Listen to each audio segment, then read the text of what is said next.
Patient के प्रति care और पेशेंट जो है मतलब आफ्टर ट्रीटमेंट वो लोग इतना दिल से आशीर्वाद देते हैं जी। वो देखकर एक लगता है कि ये एक बहुत ही अच्छा प्रोफेशन है। शुरुआती दिनों में आपने बताया कि आपको काफी संघर्ष करना पड़ा, लोग पहचानते नहीं थे, आपको दवाई की दुकान पे भी बैठना पड़ा। क्या था ये माजरा? आज की डेट में ऐसा ऐसा मेडिसिन है जो आपको ऑर्गन्स को बचा लेते हैं। अच्छा। जितने भी कॉम्प्लिकेटेड आपका ऑर्गन डैमेज होता है आफ्टर 10 इयर्स ऑफ डायबिटीज, वो सबको बचाने में सक्षम है आज के मेडिसिन। अभी बिहार में मैं देख रहा हूँ कि डायबिटीज के काफी मरीज बढ़ रहे हैं, इसके क्या कारण हो सकते हैं? अगर सर खाने से नहीं पूरा हो रहा है तो क्या हम सप्लीमेंट लेकर उसको प्रोटीन को पूरा कर सकते हैं? हाँ, दम जरूर। तो इसमें सप्लीमेंट आपको खुद नहीं लेना चाहिए जी। विदाउट एनी डॉक्टर इंडिकेशंस का एडवाइस आप प्रोटीन ना ले तो बेटर है।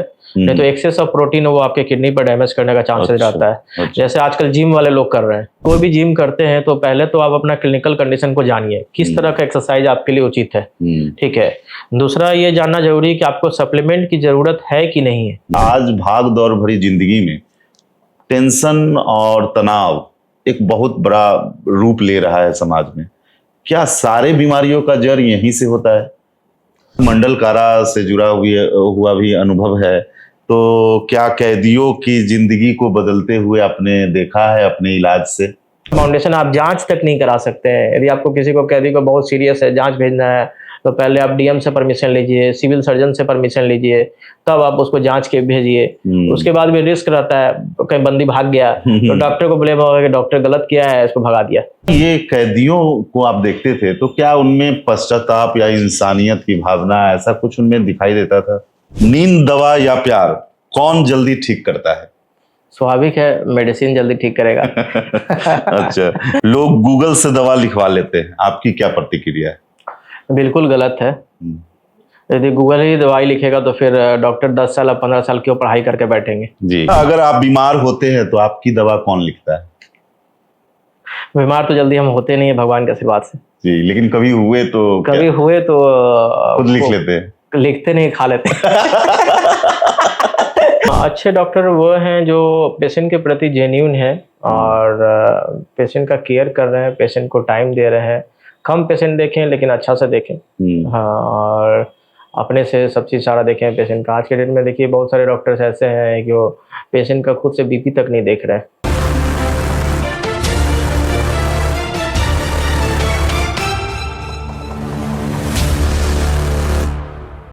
दवा हर दर्द का इलाज नहीं, कभी कभी किसी का इरादा भी मरहम बन जाता है।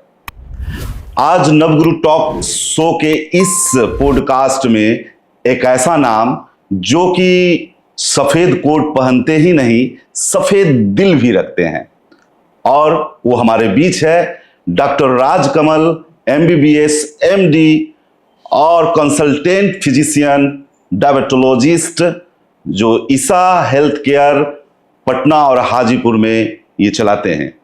साथ में इन्होंने बिहार सरकार के मंडल कारा में एक लंबा सेवा दी है और वहां पे कैदियों को इन्होंने मरीज के साथ साथ उनको इंसानियत के रूप में देखा और मानवता का एहसास दिलाया। इसके अलावे ये अपने दिवंगत पिता जी के विरासत को आगे बढ़ाते हुए कई हॉस्पिटल और क्लिनिक में इनको आशा के रूप में देखते हैं। सेवा इनका धर्म, इनका कर्म इनका समाज और इंसानियत इनकी पहचान है। आइए हम बात करते हैं डॉक्टर राजकमल से, इनके बारे में जानेंगे और ये इनके कार्य क्षेत्र में ऐसी क्या क्या बातें हैं जो छुपी हुई हैं, उनको सरल और सुलभ तरीके से हम लोग समझेंगे। स्वागत है सर, डॉक्टर राजकमल सर, आपका इस पॉडकास्ट में। बहुत बहुत धन्यवाद नवनीत जी। जी सर, और जैसा कि आपने डॉक्टर बनने का फैसला लिया, और क्या ये आपके पिताजी से प्रेरित था?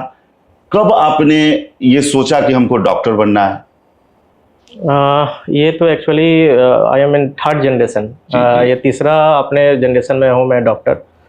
मैं शुरू से ही बचपन से देखता हूँ अपने दादाजी पापा सबको मेडिकल फील्ड में। तो बचपन से एक आशा था कि मैं भी अपने दादाजी की तरह नाम कमाऊं बहुत, जी जी। और बहुत अच्छा डॉक्टर बनूं।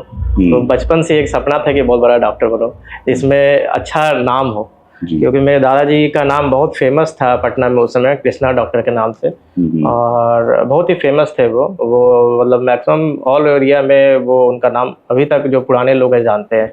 मतलब 3 पीढ़ियों से आपके परिवार में डॉक्टर हैं। हाँ। और उसका भी आपने बहुत अच्छा से उन लोगों का अनुभव आपको प्राप्त हुआ होगा, और वो आपको हमेशा प्रेरित भी करते होंगे कि नहीं ये फील्ड में आओ, ये अच्छा है। नहीं, प्रेरित तो ऐसा तो उन लोग की भी चाह थी कि आप डॉक्टर बने, अच्छा डॉक्टर बने।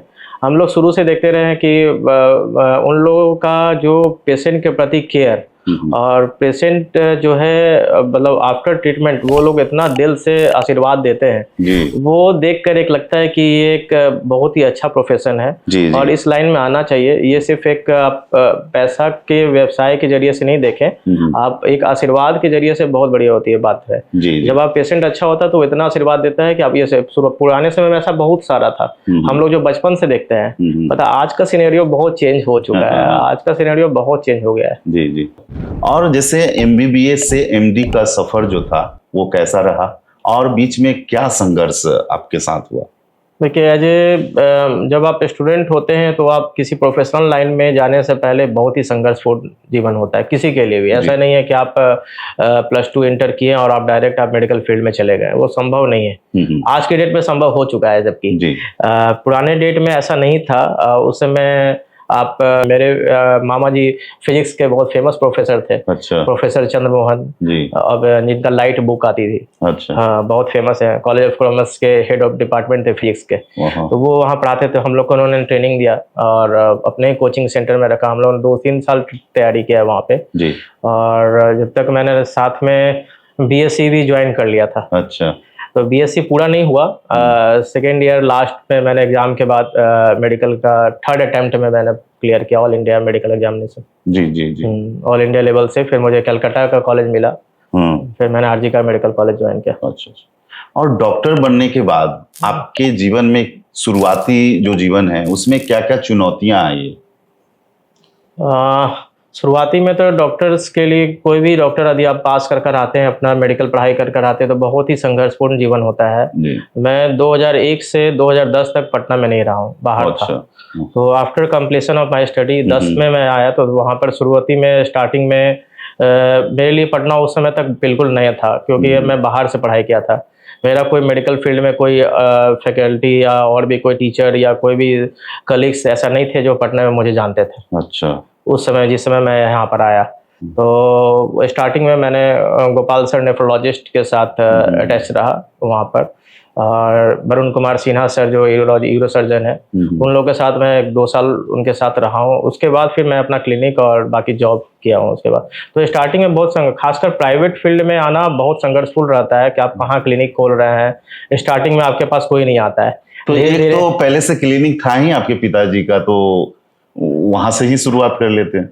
नहीं, पिताजी का ये था, चाहत था कि मेरे नाम के पीछे अपना नाम नहीं रखें। अच्छा। अब जैसे कैसे उनका चाहत शुरू से ही था कि एक बरगद के छाव में आप दूसरा बरगद आप डेवलप नहीं कर सकता है, तो इसलिए उनका चाहत है कि आप अपना नाम बनाइए जिसमें मेरा कोई बैकग्राउंड नहीं शो। अच्छा। ये उनका चाहत था शुरू से ही जी। हाँ, क्योंकि मेरे ग्रैंडफादर का नाम बहुत ज्यादा था, तो जिसके वजह से मेरे ग्रैंडफादर का नाम भी मेरे फादर के नाम के साथ अटैच रहा। अच्छा। तो एक तरह से ये बहुत खुशी की बात थी कि पापा को सब दादाजी के नाम से जानते थे, लेकिन फादर का नाम डेवलप नहीं हुआ। अच्छा।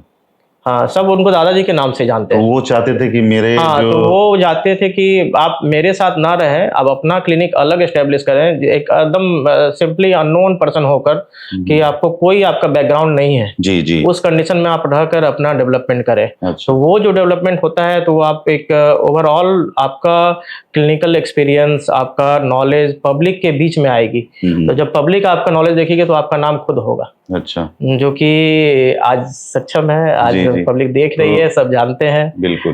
लास्ट 15 साल से मैं प्रैक्टिस में हूँ, और मेरे फादर को अंतिम समय बहुत खुशी था कि लोग जानने लगे कि डॉक्टर राजकमल कौन है। उस समय तक लास्ट में लोग बताते थे कि डॉक्टर राजकमल के फादर है। अच्छा। आज भी लोग फोटो, आज मेरे चैम्बर में फोटो है पापा का, तो बोलते हैं अरे आप उनके बेटे हैं, हमको नहीं पता था। तो ये देखकर अच्छा लगता है। हाँ, तो ये देखकर बहुत खुशी होती है, बाकी लोग को भी खुशी होती है कि अपने बदौलत ये उठा है जी, अपने बदौलत इन्होंने तरक्की किया है। शुरुआती दिनों में आपने बताया कि आपको काफी संघर्ष करना पड़ा, लोग पहचानते नहीं थे, आपको दवाई की दुकान पे भी बैठना पड़ा, क्या था ये माजरा? हाँ, स्टार्टिंग में मैं एक रुचि मेडिकल होता था त्रिपोलिया के पास। जी। त्रिपोलिया के पास एक रुचि मेडिकल दवाई का दुकान था। तो छोटा सा उसका दवाई का दुकान था 10 बाय 10 का। तो वो बोला कि सर आप अभी तो आप न्यू हैं और तो आप मेरे के लिए दुकान में बैठिए। तो है 100 रुपया फीस, 75 शायद 75 रुपये फीस था। अच्छा। 75 रुपीज फीस था और उस समय भी लोग 75 था तो कम करवा के लोग 50 रुपये देते थे। तो पेशेंट का एक नजरिया ही होता है कि डॉक्टर हैं तो सबसे सिंपैथी वाले डॉक्टर ही होते हैं। आप कुछ कम करके 50 रुपये देते थे। तो एक साल लगभग हम 6 महीने या 1 साल वहां पर त्रिपोलिया के पास बैठा हो। उसके बाद 2011 में अपना जॉब, गवर्नमेंट जॉब होने के बाद जो डिस्ट्रिक्ट जेल में मेरी पोस्टिंग हुई हाजीपुर में जी, तो वहां पर जॉब ज्वाइन करने के बाद फिर मैंने नवंबर 2011 में अपना क्लिनिक सेटल किया। अच्छा। अपना सेल्फ क्लिनिक गाय घाट में। अच्छा। तो वो मेरा स्टार्टिंग पॉइंट है वहाँ का, गाय घाट। लेकिन आज ऐसा है कि आपको हाजीपुर और पटना में सारे लोग आपसे परिचित हैं और आपके बारे में जानते हैं कि हाँ, तो कैसा लगता है मतलब ये देखकर कि हाँ हम सफल हो रहे हैं?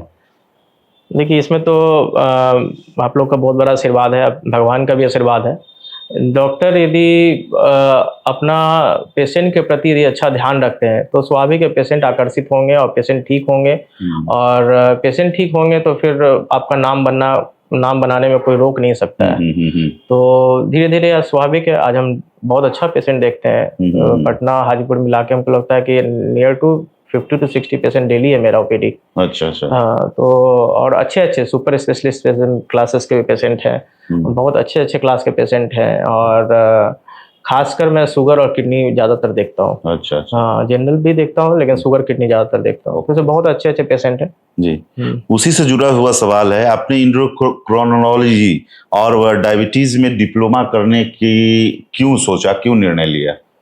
देखिए एज ए प्रैक्टिस में डॉक्टर्स को हमेशा अपडेट होना चाहिए। तो अपडेट बहुत जरूरी था। जैसे डॉक्टर्स के लिए कॉन्फ्रेंस होता है, सेमिनार्स होता है, ये सब क्या है? ये सब एक अपग्रेडेशन ऑफ नॉलेज है। आज के डेट में यदि आप अपग्रेड अपने आप को नहीं करेंगे तो आप पीछे रह जाएंगे। अभी भी आप बहुत सारे पुराने डॉक्टर्स को देखेंगे जो ओल्डर वर्जन ऑफ मेडिसिन लिखते हैं, जस्ट लाइक एम्पिलॉक्स और पैराक्सिन और दिस टाइप ऑफ मेडिसिन। तो वो अपडेट्स नहीं है कि अब तो पुराने जमाने में आपका शुगर बहुत ही कम था, अब तो प्रेवलेंस इतना ज्यादा हाई हो गया कि आप सोच नहीं सकते। तो पुराने जमाने में जो एक डायोनिल टैबलेट हुआ करता था वो आज के डेट में जो कि किडनी साइड से सेफ नहीं था, आज के डेट में ऐसा मेडिसिन है जो आपको ऑर्गन्स को बचा लेते हैं। अच्छा। जितने भी कॉम्प्लिकेटेड आपका ऑर्गन डैमेज होता है आफ्टर 10 years ऑफ डायबिटीज, वो सबको बचाने में सक्षम है आज के मेडिसिन।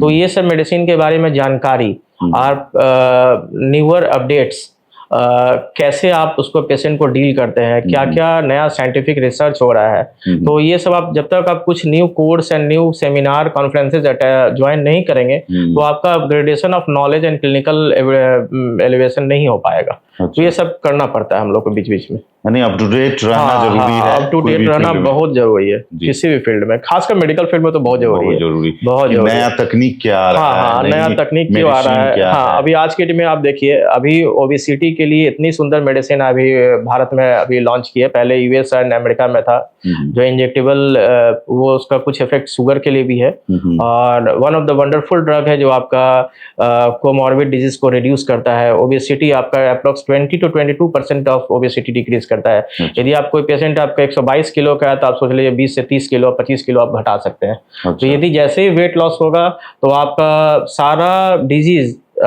का चांसेस घट जाता है। जैसे आप कार्डियक पेशेंट के लिए भी सेफ्टी है, आप ओबेसिटी नहीं होने पर शुगर का बचाव होगा, बीपी का मेडिसिन घटेगा, हर चीज में बेनिफिशियल है। तो ये सब आप अपडेट्स होना जरूरी है किसी भी हालत में। तो अपडेशन डॉक्टर्स के लिए सेमिनार कॉन्फ्रेंसेज ये सब रेगुलर इसीलिए डॉक्टर्स अटेंड करते हैं और अपने आप को अपडेट करते हैं थोड़ा थोड़ा क्लिनिकल नॉलेज के लिए, किसी कोर्सेज के द्वारा, सेमिनार्स के द्वारा, कॉन्फ्रेंसेज के द्वारा। तो ये करना पड़ता है जी।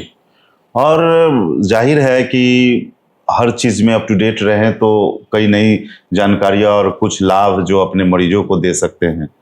साथ में अभी बिहार में मैं देख रहा हूं कि डायबिटीज के काफी मरीज बढ़ रहे हैं, इसके क्या कारण हो सकते हैं? देखिए, इस मॉडर्न एरा में पब्लिक का रुझान और लाइफ स्टाइल चेंजेस, ये बहुत सारा चेंज हो गया है थोड़ा सा पाश्चात्य संस्कृति की तरफ।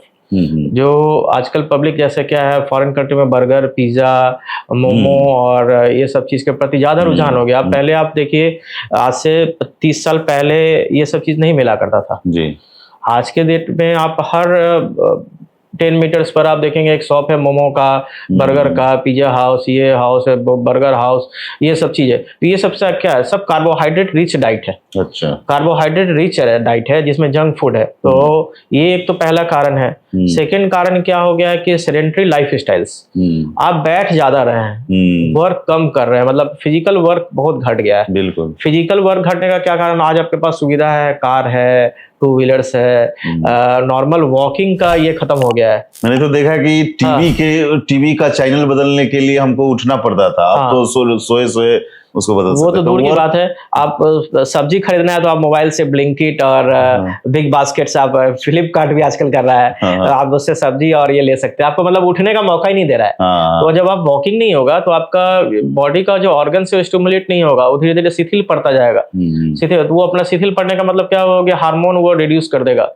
ठीक है, तो कोई भी एक्टिविटी रिड्यूस होते जाएगा तो फिर आपका वो, जैसे ही आपका 50% पैनक्रियाज वर्क करना बंद करता है, आपका डायबिटीज का पकड़ में आता है। फिर after 50% of damage of pancreas, तब वो पता चलता है कि आप डायबिटिक हैं। आप सोचिए 50% डैमेज होने के बाद।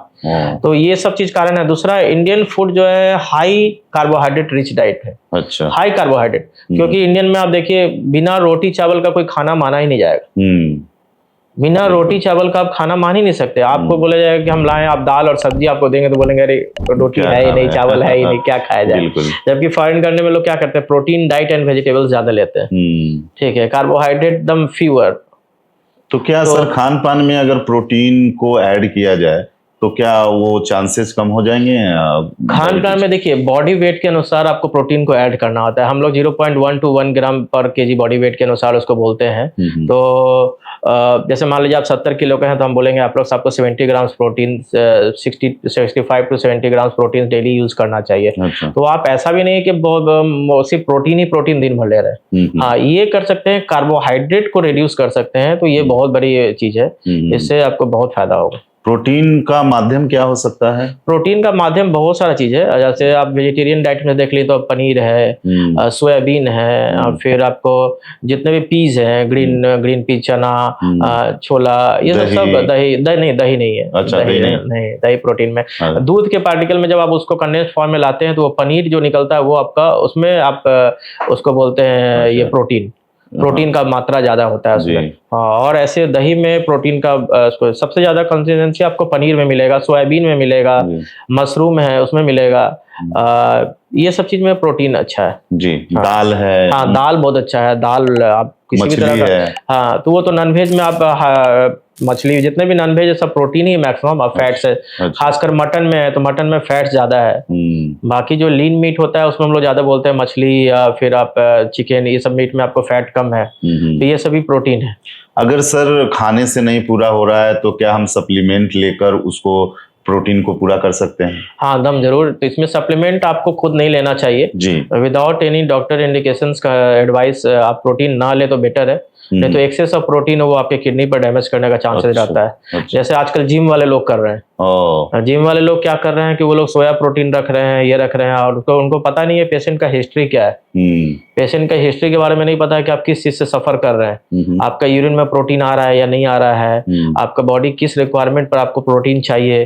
तो रिकमेंडेड डाइट ऑफ प्रोटीन, कितना आपको रिकमेंडेशन प्रोटीन मिलना चाहिए, वो एडवाइजेबल सही से जो है वो डॉक्टर्स के द्वारा हो सकता है। और ऐसे आपको अपने से प्रोटीन नहीं लेना चाहिए। जैसे डॉक्टर्स हम लोग क्या करते हैं कि मान लीजिए आप किडनी डिसऑर्डर से हैं तो आपको प्रोटीन हम लोग रिस्ट्रिक्ट करते हैं। ठीक है। अब मान लीजिए माल न्यूट्रिशन में कोई टीबी का पेशेंट है, तो हम लोग बोलते नहीं, आप एक्सेस ऑफ प्रोटीन लीजिए जिसमें कि बॉडी हेल्थ और अच्छा सुधार हो, लीन मसल जो है आपका बढ़े, muscle mass body weight gain हो। तो ये depend on the clinical conditions. तो आप किस तरह का डॉक्टर एडवाइस करते हैं। कभी कभी डायबिटीज में देखिए, जो पेशेंट टाइप 1 डायबिटीज है उनका मसल सार्कोपीनिया मतलब मसल लॉस, ठीक है, एक मसल लॉस उसको बोलते हैं सार्कोपीनिया, वेट मसल का लॉस हो जाता है। तो उस कंडीशन में हम लोग प्रोटीन देते हैं जिसकी वजह से उसका मसल गेन होना शुरू होता है। मसल कितने शुगर पेशेंट को आप देखिएगा कि हाई शुगर है, वो होम्योपैथिक आयुर्वेदिक मेडिसिन कर रहे हैं और उनका वेट लॉस होता चला जा रहा है। उनका वेट लॉस होते चला जा रहा है, ठीक है। क्यों हो रहा है? क्योंकि उनका शुगर कंट्रोल नहीं है। हाँ, वो लोग सिर्फ फास्टिंग को देख रहे हैं या रैंडम को देख के खुश हो जा रहे हैं, ठीक है। शुगर का स्पाइक होने का मतलब नहीं है कि आप सिर्फ फास्टिंग देख रहे हैं, और ये कभी भी शुगर स्पाइक आ सकता है, रात में आ सकता है, दोपहर में आ सकता है, जो कि हम लोग कंटिन्यूअस फेस करते हैं अभी पेशेंट्स में। तो ये चीज जानना बहुत जरूरी होता है, और विदाउट एनी इंफॉर्मेशन, बिना डॉक्टर के एडवाइस से आप अपने से कोई भी एक्स्ट्रा प्रोटीन या एक्स्ट्रा न्यूट्रिएंट नहीं लेना चाहिए। जैसा कि आपने बताया कि जिम जो करते हैं वो अक्सर सप्लीमेंट लेते ही हैं, मतलब जो अगर बॉडी बिल्डिंग करना चाह रहे हैं तो सप्लीमेंट वो मस्ट लेते हैं, तो क्या उनको आप क्या सलाह दीजिएगा? देखिए, हम सलाह ये देंगे कि कोई भी जिम करते हैं तो पहले तो आप अपना क्लिनिकल कंडीशन को जानिए, किस तरह का एक्सरसाइज आपके लिए उचित है, ठीक है। दूसरा ये जानना जरूरी है कि आपको सप्लीमेंट की जरूरत है कि नहीं है, ठीक है। तो ये डिसाइड करना, ना तो जिम एडवाइजर या जिम आजकल जो करते हैं लोग, जिम जो इंस्ट्रक्टर होते हैं वो बताते हैं कि ये प्रोटीन लीजिए, वो खाइए, वो खाइए।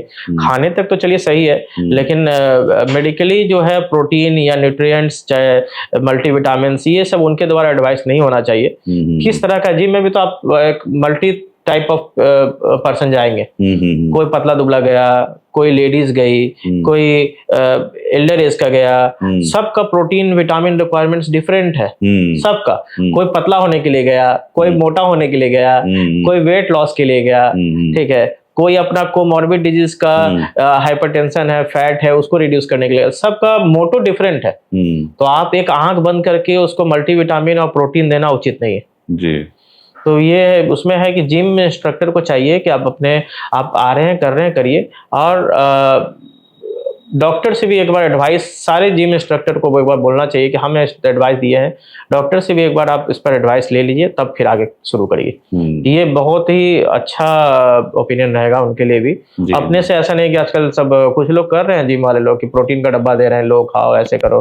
हाँ, तो कितने लोग तो ऑनलाइन खुद से मतलब उसको रिकॉग्नाइज कर रहे हैं। नहीं, तो वो तो ऑनलाइन तो एकदम गलत है। उसमें रहता क्या है, वो सोया प्रोटीन, सोया चंक को आप पाउडर क्रश करके दे रहे हैं और बहुत ज्यादा पैसा ले रहे हैं। तो इससे अच्छा है कि आप नेचुरल डाइट में प्रोटीन खोजिए। यदि आपको प्रोटीन चाहिए तो नेचुरल डाइट में खोजिए, पनीर खाइए, आलमंड्स लीजिए, फिर आप सत्तू पीजिए। सत्तू सबसे चीप एंड बेस्ट अच्छा है, सत्तू में बहुत हाई प्रोटीन है, सत्तू से जैसा कोई नहीं। सत्तू अकेला को मिक्स करके बॉडी वेट गेन होगा। अच्छा, अगर रोज सत्तू पिए तो मेरा प्रोटीन कितना मतलब वो मेंटेन करेगा?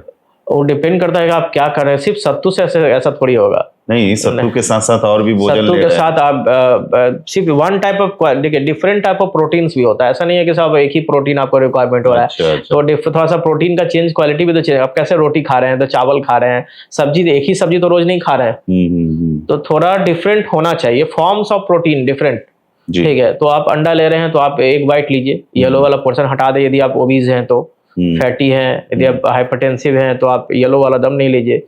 डेली आप 4 एग वाइट्स ले सकते हैं। तो depend on the body weight, तो आप उसका रिक्वायरमेंट वो डाइटिशियन एंड डॉक्टर उसको बीएमआई एंड वेट मेजरमेंट करने के बाद ही हम लोग उसको ये कर सकते हैं जी, ठीक है।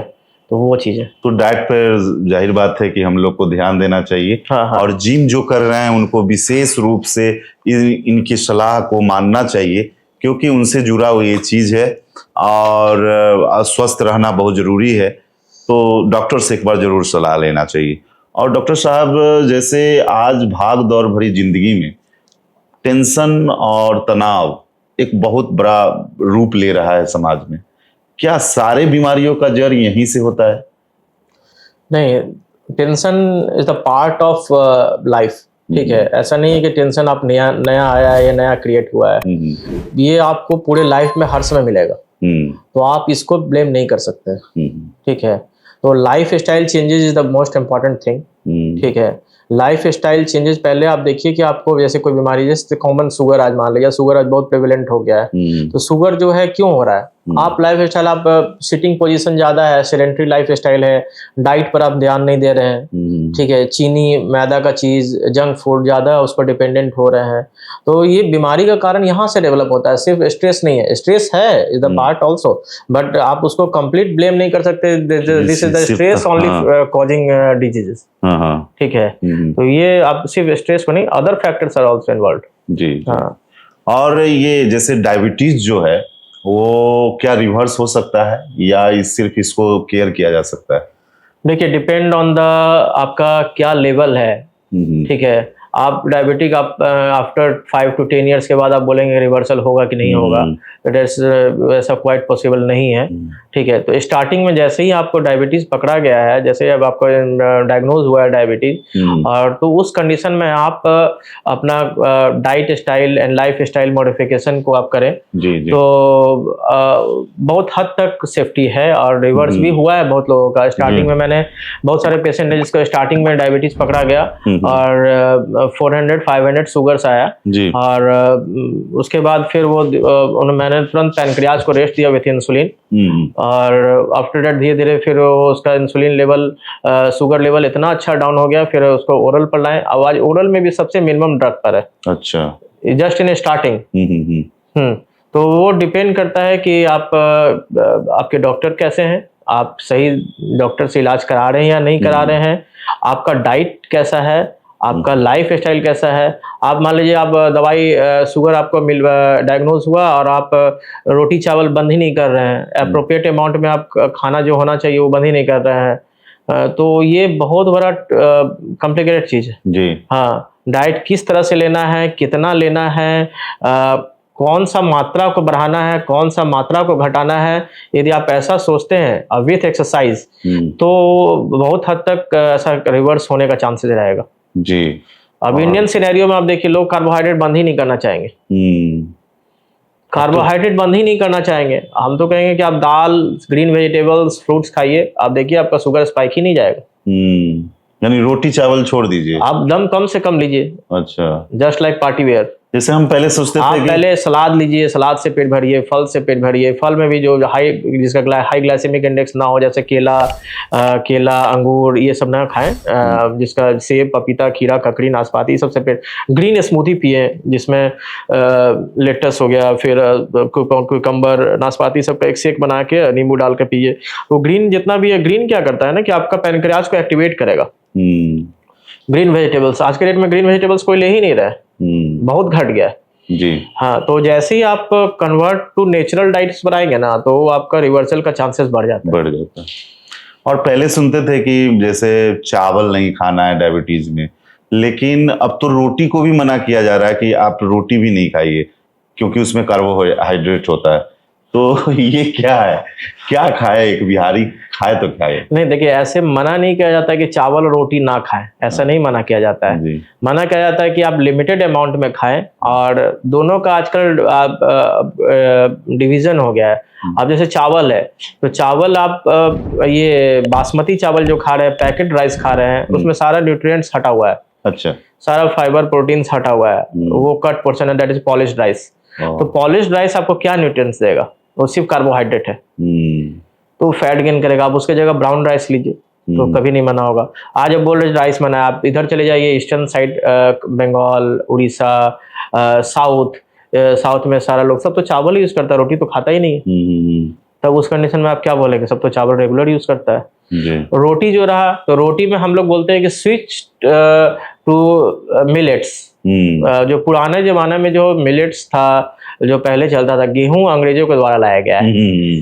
ठीक है, तो गेहूं जो है वो सबसे ज्यादा मोस्ट कॉजिंग फैक्टर है, इसीलिए लोग बोलते हैं कि रोटी। तो रोटी को आप ऐसा करिए, गेहूं से रिप्लेस कर दीजिए आप मेजर ग्रेन्स लाइक रागी, बाजरा, ज्वार, ओट्स, ये सबको मिक्सअप करके खाएंगे तो आपका जो ग्लाइसेमिक इंडेक्स है वो उतना ज़्यादा नहीं बढ़ेगा और शुगर स्पाइक्स नहीं जाएगा। तो ये आप उस हद तक बचा सकते हैं। तो उसकी रोटी बना के खा सकते हैं, बहुत हेल्पफुल है जी। और आप अपोलो हॉस्पिटल दिल्ली में नेफ्रोलॉजी रेसिडेंट के रूप में आपका अनुभव कैसा रहा? हाँ, मैं वहाँ पर 3 साल, लगभग 2.5 से 3 साल मैं वहाँ पर नेफ्रोलॉजी डॉक्टर संजीव जसूजा के अंदर मैं नेफ्रोलॉजी यूनिट में था। उसमें डॉक्टर वीपी सिंह का भी डायलिसिस वहाँ चलता था। अच्छा। तो बहुत ही अच्छा अनुभव था। नेफ्रोलॉजी का ज्ञान मेरा वहीं से स्टार्ट है और ओल्डर जगह पर है, बेस्ट जगह पर अच्छा है। तो आज तक मैं नेफ्रोलॉजी का भी प्रैक्टिस करता हूँ जी। और मैं हाजीपुर में तो मेरे बहुत अच्छे पेशेंट हैं नेफ्रोलॉजी के, पटना में भी और हाजीपुर में भी जी। हाँ, इवन आईजीएमएस से भी लोग बोलते हैं कि डॉक्टर राजकमल जब हाजीपुर में तो यहाँ क्यों आते हैं। हाँ। बहुत सारे पेशेंट हैं आपके राजपूत कॉलोनी में जी जी। जो बोलते हैं कि सर हमको आईजीएमएस से ही बोला गया कि राजकमल जी वहाँ पर हैं तो देख लीजिए, वहीं पर दिखाइए, इतना भीड़ में नहीं आइए। जब आप कुछ ज़्यादा मेजर कुछ लगेगा तो आप हमसे मिलिए, नहीं तो वहाँ पर जब तक वो देख लेंगे आपको। जी तो हम हाजीपुर में हम अच्छे पेशेंट्स हैं नेफ्रोलॉजी के, किडनी पेशेंट्स अच्छा देखता हूँ मैं, यहाँ भी पटना में भी। तो वहाँ से अपोलो हॉस्पिटल से नॉलेज था। पटना में भी हम गोपाल सर के साथ रहे हैं। गोपाल सर भी बहुत केयर करते हैं। जी, जी। अभी है जो डिपार्टमेंट है पीएमसीएच नेफ्रोलॉजी जी, तो उनका भी बोलना है कि यदि राजकमल देखा तो गलत नहीं है, सब ठीक है। लेकिन उनके बारे में हम देखे हैं गोपाल सर का कि बहुत गुस्सा होते हैं जल्दी, मतलब रिएक्ट तुरंत करते हैं, मतलब ऐसा नहीं है। होता है क्या कि गवर्नमेंट सेक्टर में जब आप काम करते हैं ना तो आपके पास पेशेंट का लोड इतना ज़्यादा रहता है कि डॉक्टर थोड़ा सा इरिटेशन हो जाता है। आप मान लीजिए आप हम ही अभी ओपीडी में हम एक टाइम में मान लीजिए कि हम एक एवरेज 15 से 15 मिनट में हम एक पेशेंट देख रहे हैं, ठीक है। अब मेरे पास यदि 50 पेशेंट एक साथ आ जाएगा तो हम जो 15 मिनट जो टाइम दे रहे हैं हम उसको 2 मिनट भी टाइम नहीं दे पाएंगे और मेरे ऊपर बर्डन होगा तो हम इरिटेट कर जाएंगे। हाँ, इरिटेट कर जाएंगे, जो कि आज गवर्नमेंट सेक्टर में सबसे ज्यादा है। द मेन फैक्टर पेशेंट का movement from government to private इसीलिए है कि पेशेंट को डॉक्टर्स टाइम नहीं दे रहे हैं, तो ड्यू टू ओवर बर्डन। सबसे बड़ा फैक्टर ओवर बर्डन जी, ओवर बर्डन प्रेशर, ठीक है। तो यदि पेशेंट में आप डॉक्टर्स को आप 10 पेशेंट देते हैं डेली, 10 पेशेंट 20 पेशेंट अपने ओपीडी टाइम में, तो आराम से डॉक्टर देखेंगे, आपको टाइम देंगे, देखेंगे अच्छे से। आप बैठे हैं, आपके पास 100 पेशेंट लाइन लगा हुआ है तो आपको क्या लगेगा कि जल्दी जल्दी हमको खींचना है, हटाना है। तो है उनके साथ ये कंडीशन। तो और वो लंबा समय देते हैं मरीज पर, ऐसा नहीं कि फास्टली वो सर अपना सारा हिस्ट्री खुद लेते हैं और बहुत अच्छी तरीके से अपने हैंड राइटिंग में लिखते हैं। तो सर तो हमको बहुत मानते थे, सर के साथ हम बहुत दिन रहे हैं, तो सर अच्छा देखते हैं जी जी। वो थोड़ा सा ओल्ड एज में भी होता है। आप जैसे जैसे ओल्ड ग्रो करते हैं तो बहुत सारा वर्क फैक्टर, प्राइवेट का फैक्टर, गवर्नमेंट का फैक्टर बहुत सारा रहता है, तो थोड़ा सा इरिटेशन आ जाता है। मेन आपका वर्क प्रेशर ज्यादा हो जाता है और एज भी हमको लगता है कि एक अच्छे एज में आ गए हैं। हाँ सर, कम समझते हैं कि मोर देन 60-65 होंगे सर। जी जी। और डायबिटीज, किडनी और क्रिटिकल केयर, क्या सबका आपस में कोई संबंध है क्या?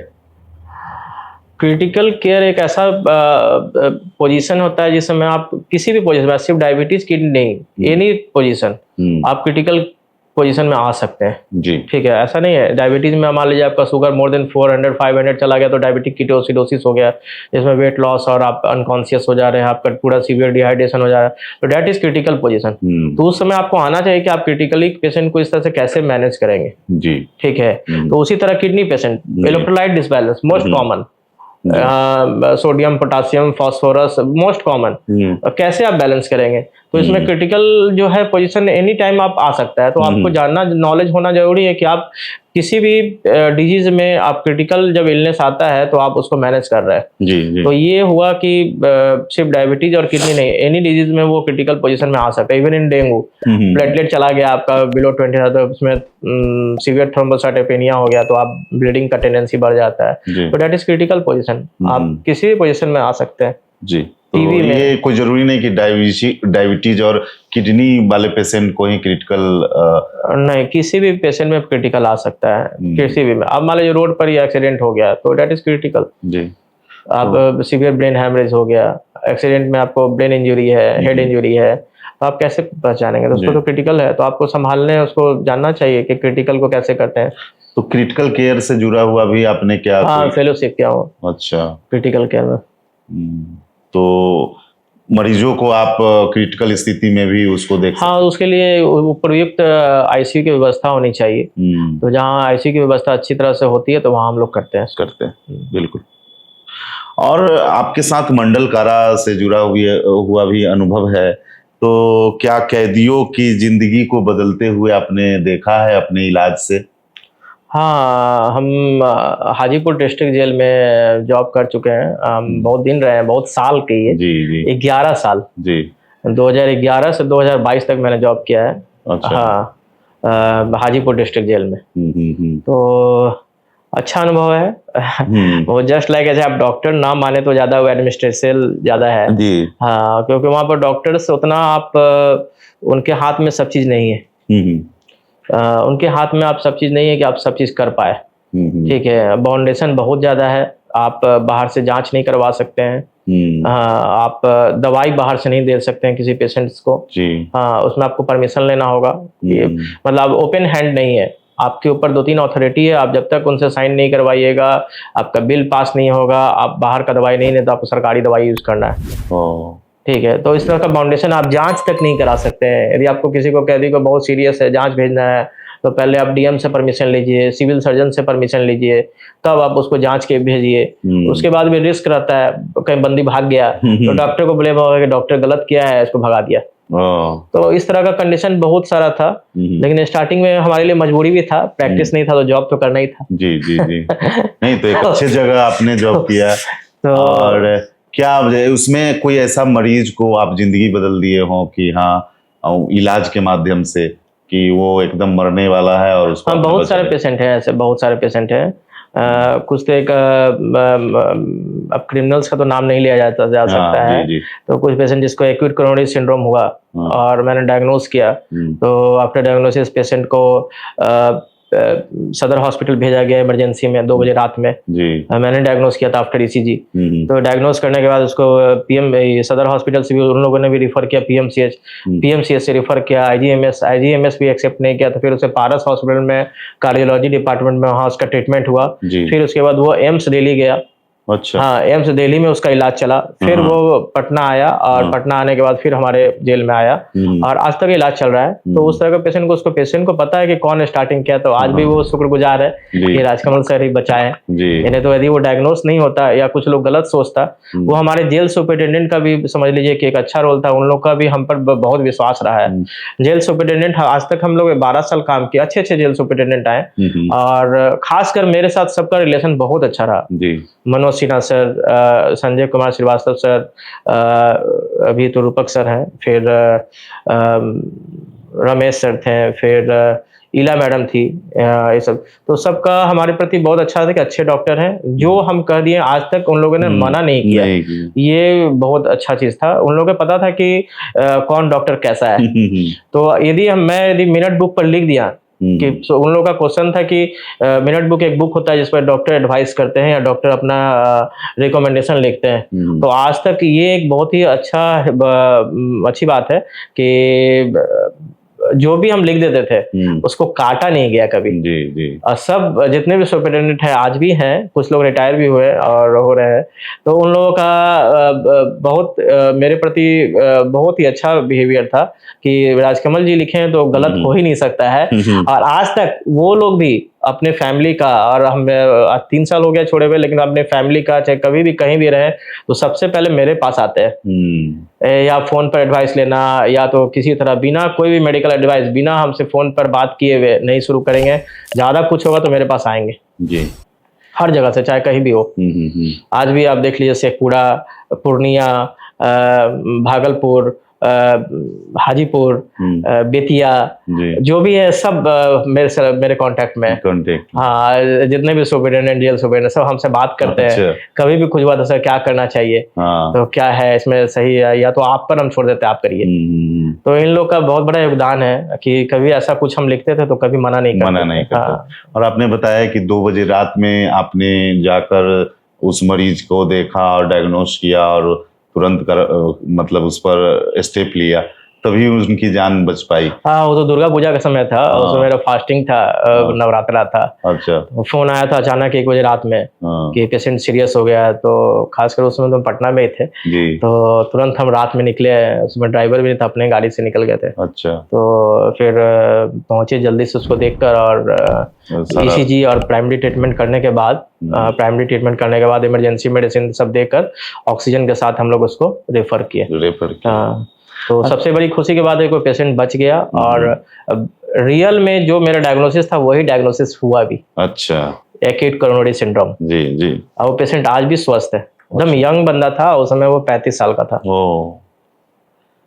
अच्छा, ये कैदियों को आप देखते थे तो क्या उनमें पश्चाताप या इंसानियत की भावना, ऐसा कुछ उनमें दिखाई देता था?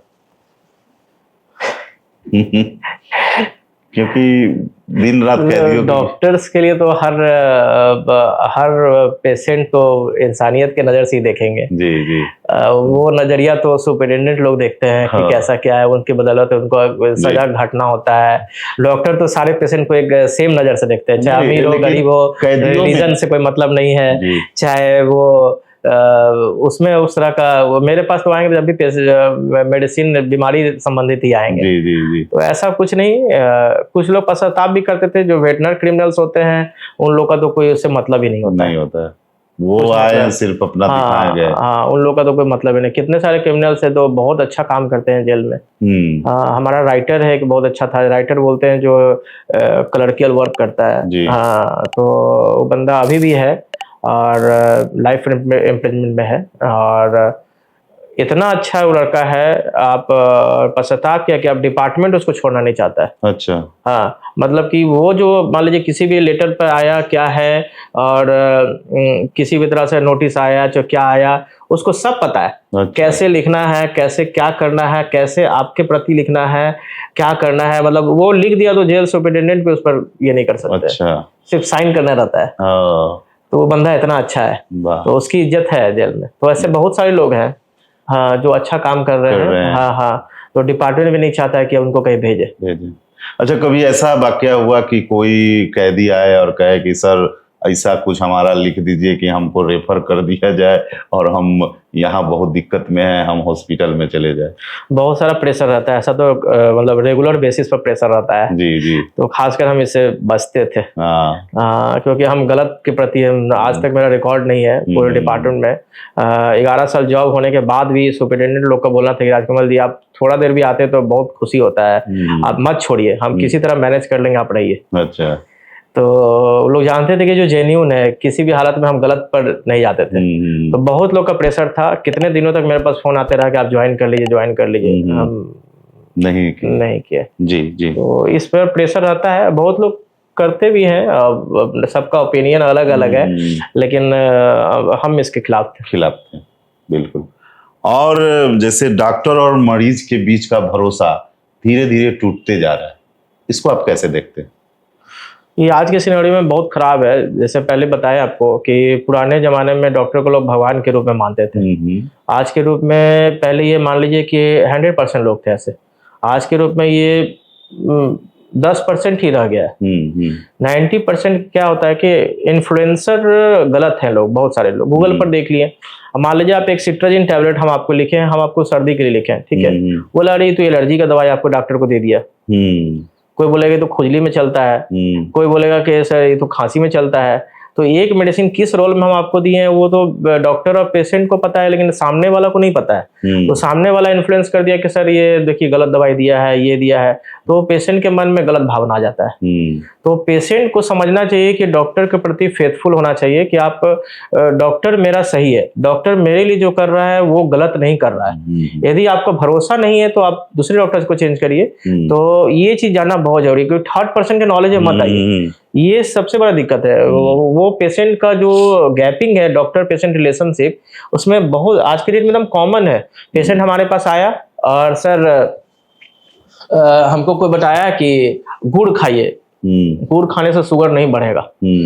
तो कोई बोला सर शुगर फ्री शुगर आ गया आजकल वो खाइए, उससे शुगर नहीं बढ़ेगा। कि डॉक्टर्स आपको गलत बताते हैं ये सब खाइए से ठीक होगा, आयुर्वेदिक दवाई खाइए से कोई दिक्कत नहीं होगा, शुगर आपका ठीक रहेगा। तो ये जो बता रहा है, पहले तो पेशेंट को समझना चाहिए बोल कौन रहा है। ठीक है, बोलने वाला कौन है, बोलने वाला तजुर्बेकार है कि नहीं है। बोलने वाला तो पता पूछिएगा इन लोग से, पेशेंट से, तो बोलेगा कि नहीं सर वो तो ऑन वे पेशेंट बताया, कोई बता दिया ऐसा है कि उसको ऐसा था तो वैसा हो गया, वही सुन के पेशेंट अपने खोपड़ी में बैठा लिए। ठीक है, तो ये समझना जरूरी है बोल कौन रहा है, आप उस फील्ड के माहिर हैं कि नहीं है, आप उपयुक्त आदमी है कि नहीं है। ये सब जो 10 तरह के लोग हैं, ये पेशेंट के मन में ये डाल देते हैं, मतलब बहुत ही क्वेश्चंस डाल देते हैं। तो पेशेंट को समझना चाहिए, आपको जो भी क्लियरेंस है डॉक्टर से समझिए, और कोई भी आपको गलत या सही लगता है तो डॉक्टर से कंफर्म होइए। तो इस तरह का यदि भावना रहेगा तो आप रिलेशन अच्छा होता चला जाएगा।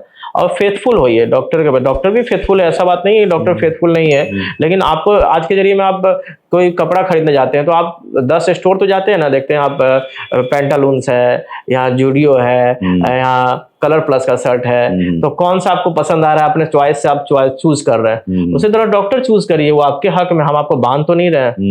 बिल्कुल ठीक है, हम आपको बांध नहीं रहे हैं, तो आपको चूज करना चाहिए कि मेरे लिए उपयुक्त डॉक्टर कौन है, कौन आपको पता चल जाता है कौन आपके लिए सोच रहा है, कौन आपके लिए फेथफुल है। आप नहीं समझ में आ रहा, आप डॉक्टर से पूछिए, 5 बार पूछिए कि क्यों हमको ये मेडिसिन दिया गया, क्यों हमको इंसुलिन दिया गया, क्यों ये दवाई चल रहा है, आप पूछिए। यदि आपको कोई बिना बात किए हुए जानकारी नहीं देते हैं तो आप डॉक्टर, और सभी लोगों का सलाह मत लीजिए। हाँ, सभी का सलाह नहीं लीजिए, जो आपके डॉक्टर है।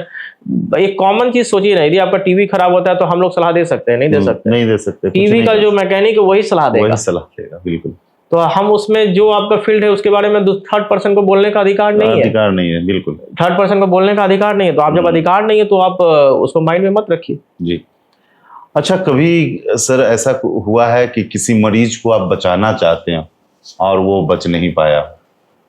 देखिए, वो डिपेंड करता है पेशेंट के क्लिनिकल कंडीशन पर, और डॉक्टर तो हमेशा बचाना ही चाहेगा।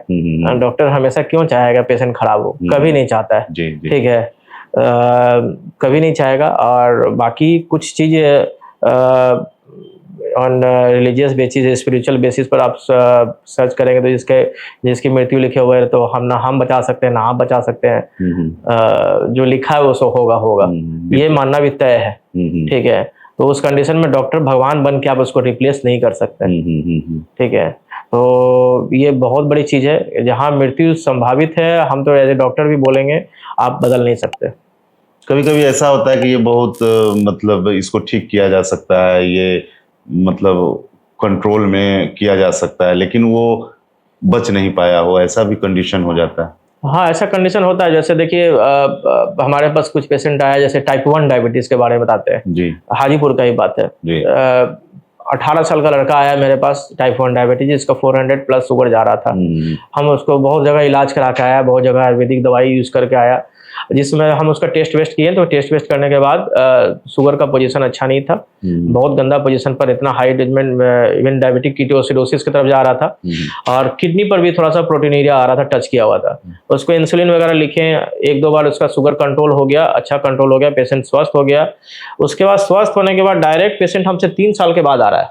अच्छा, 3 साल के बाद जब पेशेंट आ रहा है तो 3 साल के बाद देख रहे हैं कि वो एकदम पूरा बॉडी स्वेल्ड, पूरा फूला हुआ है, पैर मुंह सब गुब्बारा की तरह। सर बचा लीजिए। उस कंडीशन में उसका देखे पूरा किडनी दम फेल। बोला सर हम इंसुलिन छोड़ दिए, दवाई खाएं, आपको आयुर्वेदिक जड़ी बूटी खिलाया, वो खिलाया, आयुर्वेदिक होम्योपैथिक और ये सब करते रह गए और इंसुलिन छोड़ दिए। टाइप 1 डायबिटीज है और आप इंसुलिन ना लें तो इससे बड़ा गलती और कुछ हो ही नहीं सकता है। तो उस कंडीशन में डॉक्टर को क्या फील होगा, यदि वो मेरे इलाज में रहता तो आज बचा रहता। एक कंडीशन है। तो इस तरह का बहुत सारा कंडीशन है, खासकर सिटी एरिया को छोड़ के जब आप सब अर्बन एरिया या अर्बन एरिया में, सब अर्बन एरिया में जाते हैं, चाहे विलेज एरिया में जाते हैं, उस कंडीशन में गांव वगैरह में ज्यादा दिक्कत इस तरह का होता है। बहुत लोग समझाने वाले होते हैं, दवाई के दुकान वाले, जो नॉन प्रोफेशनल लोग भी सब क्लिनिक खोलते हैं और डॉक्टर बन जाते हैं, तो वो लोग गलत मन में भावना डाल देते हैं, डॉक्टर इंसुलिन दे दिया इसलिए तुम मर जाओगे। हाँ, इंसुलिन से डर बहुत है। हाँ, इंसुलिन लिख दिया, अब तुम लगता है बहुत खतरनाक वाली स्थिति में। हाँ, जबकि इंसुलिन क्या है, इंसुलिन आपका ऑर्गन को बचा लेता है। सबसे बड़ा तो ये है। इंसुलिन क्या है, आपका बॉडी में नेचुरल बनता है, ठीक है। जब 50% आपका पैनक्रियाज इंसुलिन बनाना बंद कर दिया तो आप डायग्नोज हुए। उस कंडीशन में क्या हुआ, आपका 50% पैनक्रियाज इंसुलिन बना रहा है, ठीक है, तो अदर 50% तो डैमेज्ड है, ठीक है। तो वो जो 50% पैनक्रियाज बना रहा है, आप जैसे ही आप बॉडी को उसको रेस्ट नहीं दीजिएगा तो क्या होगा, वो जल्दी जल्दी डैमेज होगा। आप मेडिसिन का लोड डालिएगा तो जो 50% बचा हुआ धीरे धीरे आफ्टर 10 ईयर कॉम्प्लिकेशन स्टार्ट हो जाएगा जी, ठीक है। तो उस कंडीशन में जैसे किसी को जॉन्डिस हुआ तो आप क्या बोलते हैं, लीवर को रेस्ट दीजिए, पैनक्रियाज को भी तो रेस्ट दीजिएगा। पैनक्रियाज को यदि रेस्ट नहीं दीजिएगा तो वो हील कैसे होगा। तो पैनक्रियाज को रेस्ट देने का क्या तरीका है, यदि टाइप 1 डायबिटीज है, पैनक्रियाज सडन इनसफिशिएंट हो गया, इनएफिशिएंट हो गया, आपको इंसुलिन बना ही नहीं रहा है, नारंगी में जूस है नहीं, आप उसको पीसे जा रहे हैं तो बनेगा जूस, मिक्सी जल जाएगा। तो वही जस्ट लाइक दैट पोजीशन, उस कंडीशन में आपको बाहर से जूस की आवश्यकता है, मतलब बाहर से इंसुलिन की आवश्यकता है। अच्छा, ठीक है। तो बाहर से आप इंसुलिन देने का मतलब क्या हुआ, आप अपने ऑर्गन्स को बचा लिए, अपने ऑर्गन डैमेज को बचा लिए, आपका लॉन्गेविटी बढ़ गया।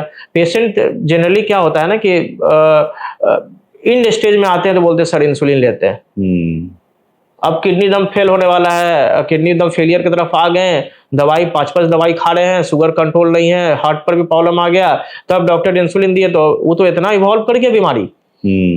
अब उस समय पेशेंट 5 साल 10 साल में मर गया तो बोलेगा डॉक्टर इंसुलिन दिया इसलिए मर गया। हाँ। इसलिए इंसुलिन अगर जरूरत है तो शुरू में भी लिया जा सकता है, जितना अर्लीस्ट। आज हमारे पास टाइप 1 डायबिटीज है, जिसका उम्र 15 साल 16 साल 20 साल के पेशेंट है हमारे पास, जिसको हम लोग इंसुलिन दे रहे हैं, पेशेंट एकदम स्वस्थ है जी। हाजीपुर में भी पेशेंट है 4-5 मेरे पास टाइप 1 डायबिटीज है, तो अच्छे सब पेशेंट स्वस्थ है।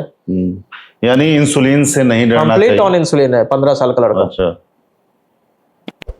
15 साल 10 साल का लड़का हमारे पास। डर और भ्रांति जो है समाप्त होना चाहिए। हाँ, ये डर भ्रांति समाप्त, वही तो बोले कि जो टेक्निकल फील्ड का आदमी उनसे बात करिए, ना कि आप थर्ड पर्सन सराउंडिंग्स को सुन रहे हैं कि आप इंसुलिन खराबी कर रहा है, ये कर रहा है, ये चीज गलत है जी।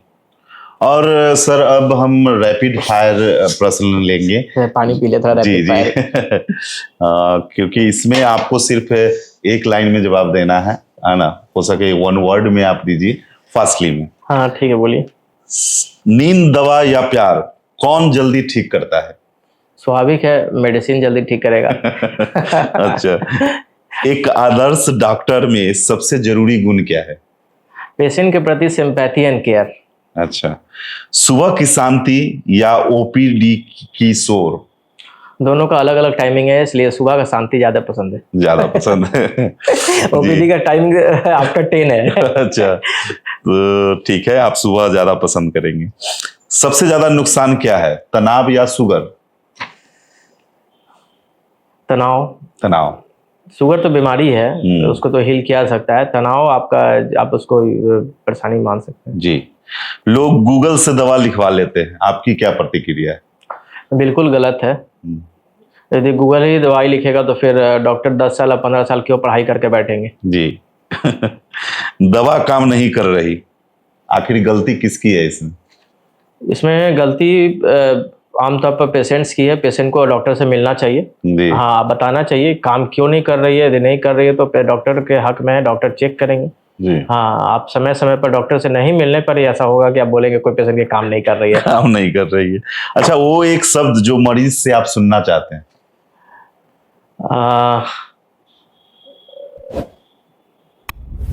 पेशेंट आके धन्यवाद बोलेंगे कि सर मैं ठीक हो गया या बहुत अच्छा हूँ आपके दवाई से। अच्छा, इसके लिए बहुत बहुत धन्यवाद।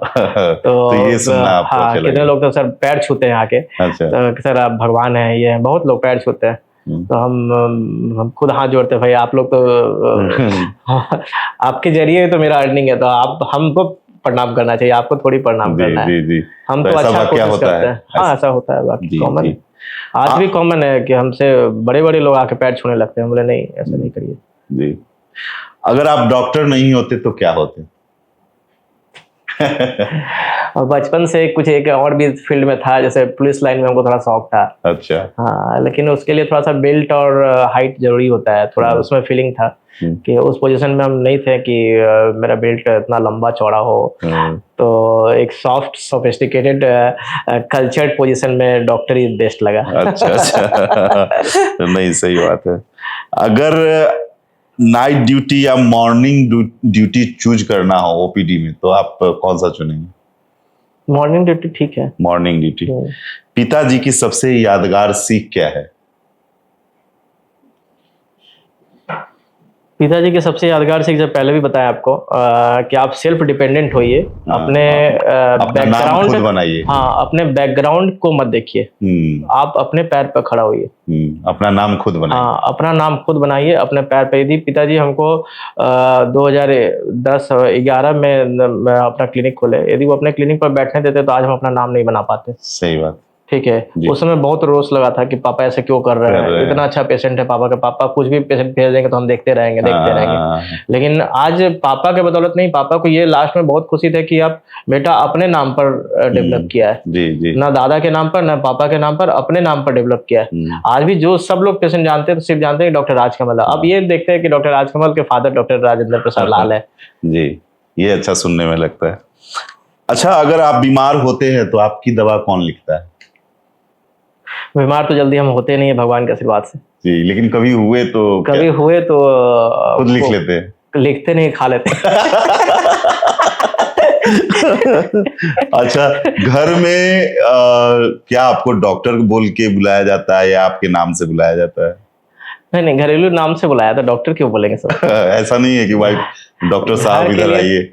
नहीं, घर के लिए तो आप घर के लोग के लिए बराबर ही रहेंगे। माँ के लिए बेटा, पत्नी के लिए पति, और क्या है, बेटी के लिए बाप, और इससे ज्यादा क्या लोग बोलेंगे। चलिए, बहुत इंटरेस्टिंग जवाब था आपका और सुन के बहुत अच्छा भी लगा।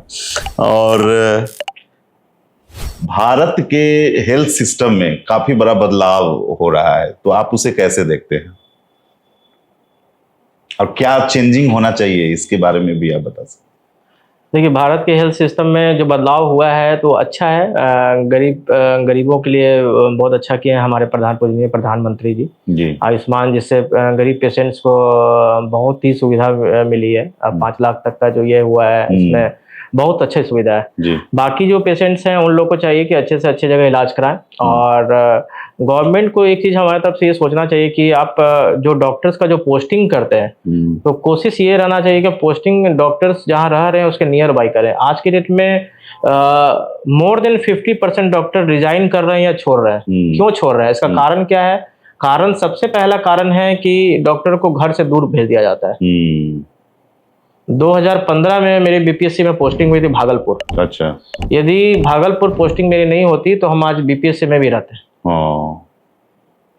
ठीक है, मैंने ज्वाइन ही नहीं किया। क्यों? 1 नाइट जर्नी करके तो हम दिल्ली में रहते, फिर हम 1 नाइट जर्नी करके भागलपुर क्यों रहे?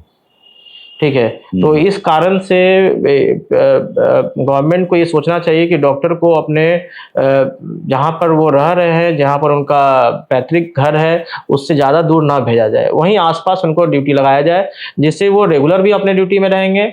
और सेकेंड चीज के डॉक्टर को प्रैक्टिस करने के लिए भी अलाउ किया जाए। ये 2 फैक्टर सबसे इंपॉर्टेंट फैक्टर है डॉक्टर्स के लिए। ठीक है, तो वो चीज होना चाहिए। थर्ड फैक्टर है कि गवर्नमेंट सेक्टर में जो मेडिसिन आता है, मेडिसिन आ रहा है जो आज भी सुने कि कफ सिरप में जो पॉइजन पाया गया, ये सब सुपरविजन डॉक्टर्स के अंदर में होना चाहिए, ना कि आईएएस के अंदर में।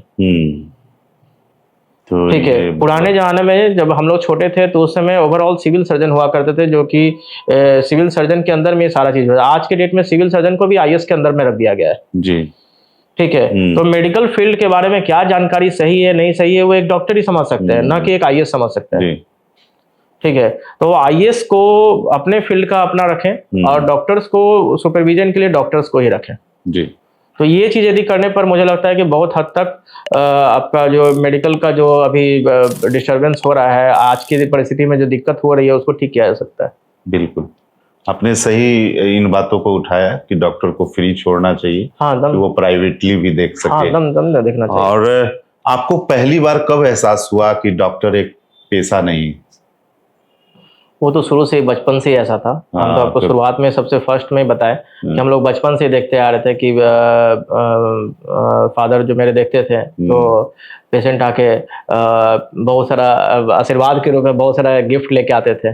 ठीक है, कोई मछली लेके आ रहा है, कोई फल लेके आ रहा है, कोई भुट्टा लेके आ रहा है। हाजीपुर से बहुत लोग लेके जाते थे, दियर से बहुत सारे पेशेंट थे। पापा का दियर से बहुत पेशेंट था। अच्छा। तो इस पार से उस पार लोग जाते थे नाव से, और केला, दही, दूध बहुत आता था। बहुत सारा चीज अपने गांव से जो भी ये होता था सब लेके आते थे। जी। और साथ में आशीर्वाद भी बहुत देते थे। तो शुरू से लगता था कि डॉक्टर एक बहुत अच्छा फील्ड है जिसमें इलाज के साथ साथ आप दुआ भी बहुत मिलता था। तो शुरू से शौक था कि लोगों का आशीर्वाद भी जरूरी है और इलाज भी जरूरी है।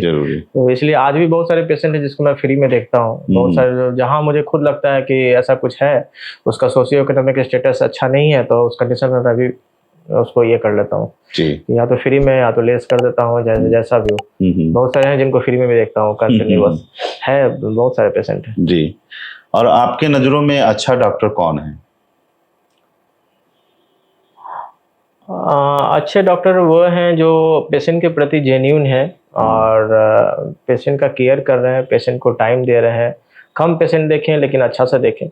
हाँ, और अपने से सब चीज़ सारा देखें पेशेंट का। आज के डेट में देखिए बहुत सारे डॉक्टर्स ऐसे हैं कि वो पेशेंट का खुद से बीपी तक नहीं देख रहे हैं। कंपाउंडर बीपी देख रहा है और उसी पर दवाई लिख दे रहा है। कंपाउंडर कैसे बीपी देख रहा है? डिजिटल बीपी मशीन से।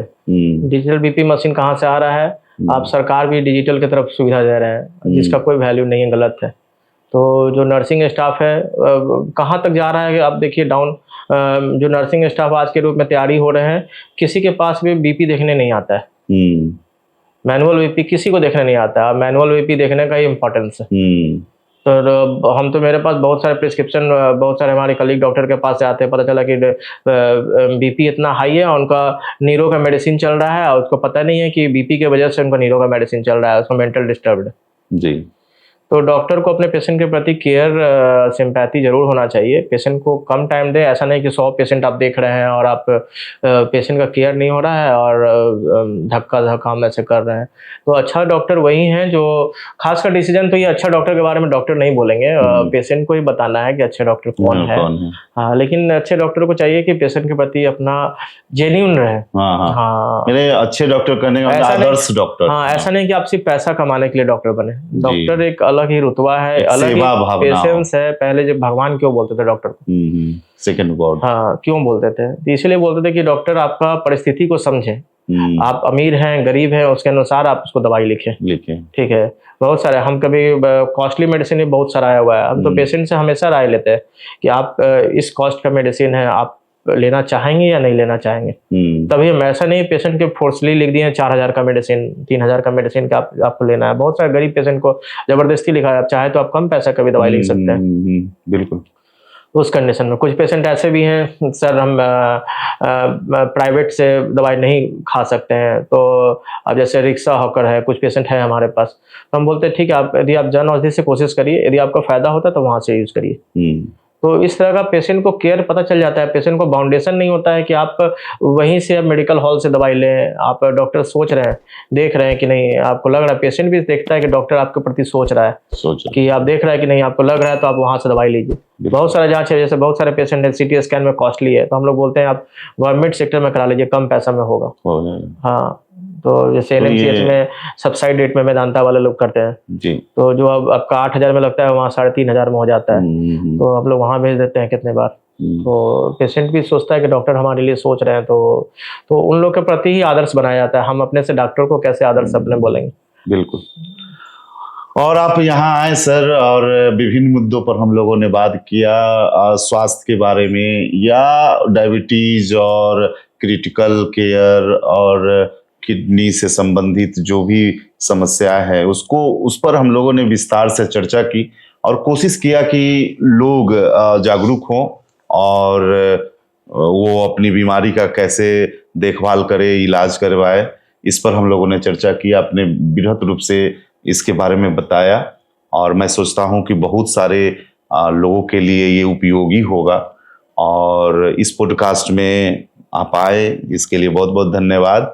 और आप अभी संखा स्टूडियो में बैठे हैं और ये नवगुरु टॉक्स शो है, तो आपका अनुभव कैसा रहा यहाँ आकर? नमन जी, इसके लिए तो बहुत बहुत धन्यवाद।